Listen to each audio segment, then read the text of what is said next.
I'm too cold. First, we have to find a tree with a price tag. We're going to cut down the tree, and then we're going to have some, hopefully, have some hot cocoa. Are we going to meet anybody here? Yes, we're going to meet Santa for Pete's sake. Well, who's Pete? Santa! So first, oh, guys, look, it's snowing. It's snowing! It's snowing! Hey Village, so I'm gonna bring you along for some of our holiday traditions. And this is one that is not an every year thing, but it is something I like to do every so often. And that is going out to a tree farm and cutting down our own tree. This place in particular is local to us, about 15 minutes away. And I did find out that recently, this past year, they lost a huge amount of their trees. So their quantity, their supply was limited this year, as you can see when we get to that part. But I really wanted to come here and support them. So we made the trip out. We went into the gift shop area. Love to check out their ornaments. And they always have a big cooler of hot cocoa. Mom. What? Thank you for letting us see a train. They also have this train, which Sawyer was really excited about, as you can see, but it wasn't running. I don't know what was happening with that.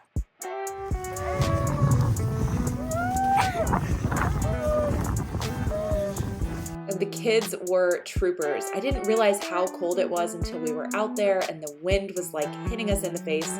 It was so cold, but we made the trip. We had to walk really far from the main location of the farm to the area where some of the trees were still available. And this was actually the day after Thanksgiving, and they said that this was probably going to be the last day for cutting your own tree, just based off of supply. This is the one we ultimately ended up picking out, and we each had a chance to take the little saw and cut a little bit of it down. So even though they didn't have as many cut your own trees this year, they did have trees shipped in from other farms so that people could come and still buy their fresh tree here at the farm and support the business. At some point, I just had to take over and really get in there, but eventually we got it down.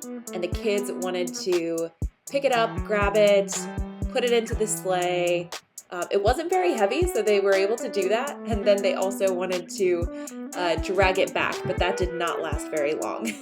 They did a little bit, they used some teamwork, but then it kept rolling off and they got tired of it. And then it was time for Santa. We brought the tree home. It always makes me nervous to have the tree on top of the car and just like tying it down for dear life. We didn't get the epic popping of the tree where it pops out, but it was pretty cool. Because it really did have that big dramatic effect when the string was cut. So we strung it up with lights and started to decorate with all the ornaments. Such a beautiful hodgepodge of family ornaments and just ornaments that I've had since I was in high school and some even when I was a kid on my Christmas tree. All of Sawyer's were in a cluster, of course, right where he could see. And then we put our topper on. And we also have the tradition of our elf. Is it cake? I think this one's cake. Since out of all of these, I think that one's cake. What do you think? So which one do you think is cake? This one, I think this. I just love how the kids still believe in all of this beautiful magic. We also got a basket that was Grinch themed, and I reused some of these items for little gift bags for our neighbors. But the kids got to meet the Grinch and Santa again, and also some reindeer. I hope you all enjoyed watching the struggle of us trying to get that tree when it was freezing outside, and also some of those other just fun little traditions, a little peek inside how we celebrate. And the other few things I want to share is just kind of what our holidays look like now And as a foster parent who has had previous kiddos stay and still am in contact with many of them, you know, how do I handle gift giving or celebrating? Like, what does that look like? So first I'll say that my family, it's me, my sister, my mom, and my sister has a large family. They're a family of 6. We get together every single Christmas Eve, and that is our day. Like, nobody touches it. That is the day that is off limits because we are gonna celebrate big. It's when the kids open up all of their gifts. Yes, I am still doing the gifts of what you want, what you need, something to wear and something to read. It does kind of evolve every year. It's not always one individual gift per category. So like for books, they're getting a few books and a gift card so that they can pick out their own. I'll show some of that stuff on my Instagram. So be sure during the holiday season, I'm not gonna be posting on YouTube, but I will be updating on Instagram. So check in there. And last year I had to go pretty light just based off of how things were financially. And this year, I don't want to say like I went overboard because I know what overboard looks like to a lot of people. Not like that, but I was able to give the things that I wanted. And I was smart about it. So I did get stuff still on like Facebook Marketplace, or stuff has come from a garage sale, but it is very, very strategic. Like I said, check me out on Instagram and I'll show you what I mean. And usually my sister is the big gift giver and she always is like blowing everybody away. But this year, I'm really proud of myself because I think I got them the best gift ever.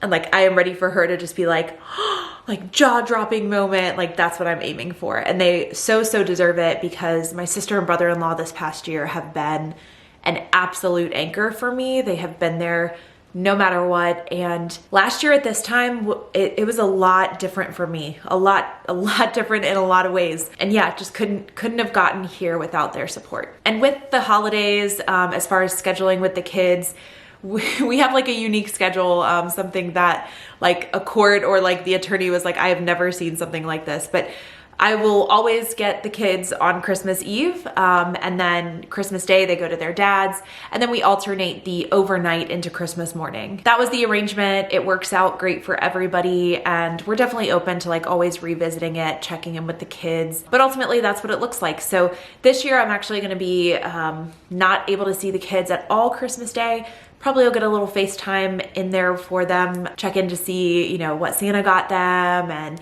just like sharing some of that excitement. Now, right now it is Christmas Eve. It is the day before Christmas Eve. I still have a few things to wrap in this area, so I can't show you guys that.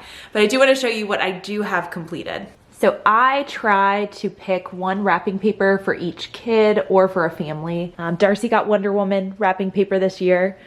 But so far there's some like hidden all the way back there. I'm pretty sure Sawyer is the Grinch. Yeah, pretty sure he got the Grinch.